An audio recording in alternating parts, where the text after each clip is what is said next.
Hi, everyone. I'm Amy Bloch, Executive Director here at Catholic Charities.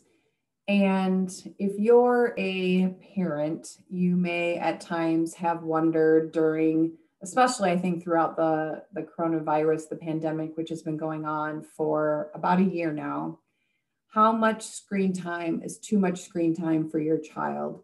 I have a 12-year-old, and I know she's been on her screen more than ever, whether it's school, friends, playing games, watching movies. And I ran across an article from the Child Mind Institute, and it had some really good information and tips that were helpful and also somewhat reassuring to me as a parent. And so that's what I want to share and talk about with you today. One of the things that is really helpful to keep in mind is to think in terms of wellness for our kids. Limiting their screen time is really hard right now. So to think of it in terms of generalities versus just screen time. So a developmental checklist prior to COVID, we might have been thinking about things like how are they spending their time? Are they keeping up with their schoolwork, participating in extracurricular activities? Well, when we think about it now, it's the same sort of a thing when we think about our kids. Are they sleeping well? Are they eating a somewhat healthy diet? Are they getting some type of exercise every day, which of course looks a little bit different because of some of the limits because of the pandemic? Are they spending some quality time with their family? Are they using screen time to keep in touch with friends? And are they invested in school and keeping up with their homework? Now, depending on their age, that investment might look a little bit different, right?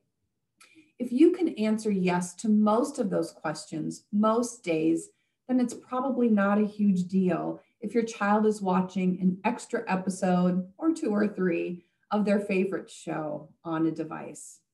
The reverse is also true. If your teenager is spending all their time alone in their room, scrolling through social media, that could be a sign of depression, whether it's the pandemic or not. Or if your child is spending so much time gaming that you can't get them to exercise or eat properly, that's a sign that you need to intervene. So it's not that they're having too much screen time, it's that is it infringing upon other things that are important for their overall well-being. It's important to emphasize connection and creativity. So without a lot of other options right now, you might not be able to cut down on their screen time. Some of our kids are also doing online learning, and so they're on the screen even more. But you can help them make the most of what they're doing on those devices. So quality matters just as much as quantity. Staying connected with family. Are they FaceTiming? Whether it's with grandparents, aunts, uncles, cousins, doing those sorts of connections with family members. Staying social. That is really important for our kids to be able to do. And although they might be in school, they aren't always able to have a lot of social interactions because they're having to stay in pods or with certain kids during the day, and it might not be with their closest friends. So maybe it's playing games online, watching a movie while texting or while talking to their friends can be a way to do that. Pursuing hobbies and learning new skills online, learning how to draw, doing origami, lots of things kids can learn how to do online, starting their own YouTube channel. Again, being creative, learning new skills. It's also important that we as parents set reasonable limits. So I'm not saying that it's a free-for-all, that's for sure, but we don't have to be super rigid right now. So how do we do that? We want to keep fights at a minimum. I don't know about you, but I get tired of the constant questioning. So I'm going to give you some ideas to try to help set some healthy boundaries and try to limit some of the fights in your own home. First of all, starting with some compassion. So understand that screen time can be a source of comfort, entertainment, and some relaxation for our kids, letting them know that you understand that their need is a simple way to reduce stress for them, just like it might be for us. So saying to your kids, look, I know you need a break. I know you need to relax. I know that this is a way that you're able to do that.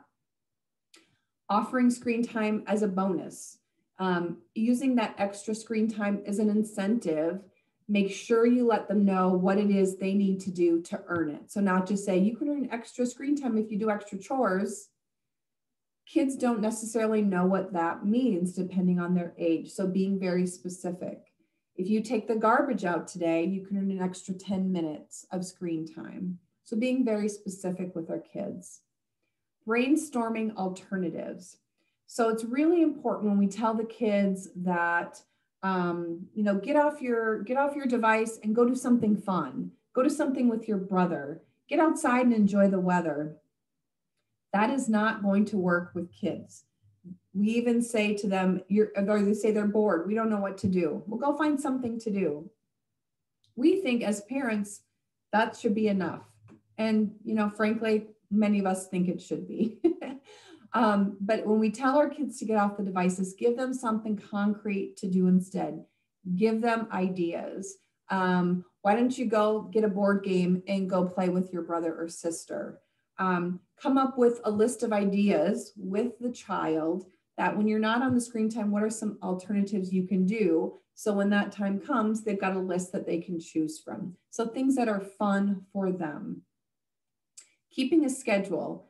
This is something that is really helpful for us and initially is really painful for the child and for us. So having specific times of days that our kids can be on their device or in front of a screen.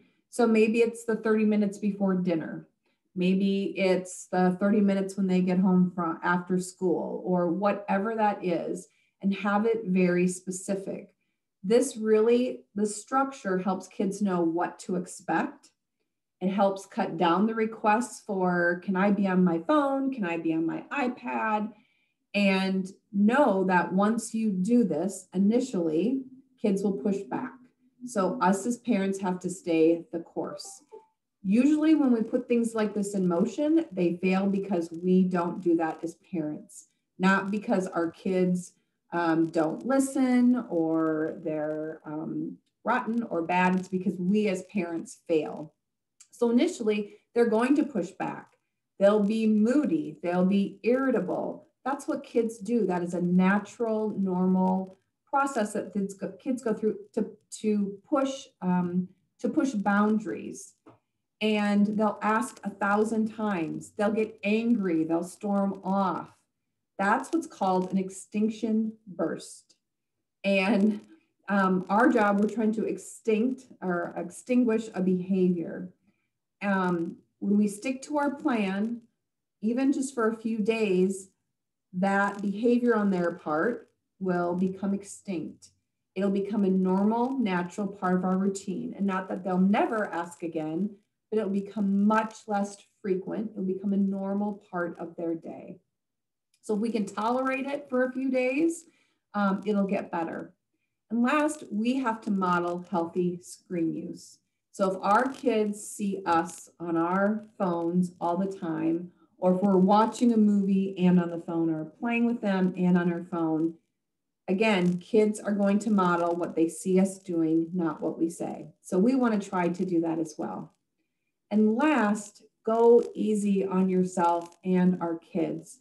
And at the beginning, I talked about this information was reassuring to me because sometimes it's just easier if we need a break or if I need a break. And my daughter might say, can I just watch one more episode of this? Or can I play 5 more minutes?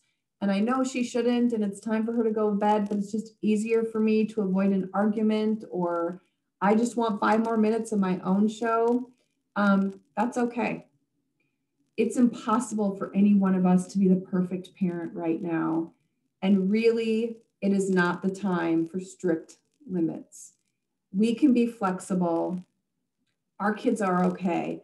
They're not more depressed or more anxious or any of those things because they have a few extra minutes or even an extra hour a day or a week of screen time. They're stressed and struggling because of the pandemic and what's happening to the world around them. So it's okay, parents. We're doing the best we can. If you are struggling and not sure where to turn, or you are concerned about your child, please know you can always turn to us at Catholic Charities, cathchar.com, CATHCHAR.com. Thanks and have a great day.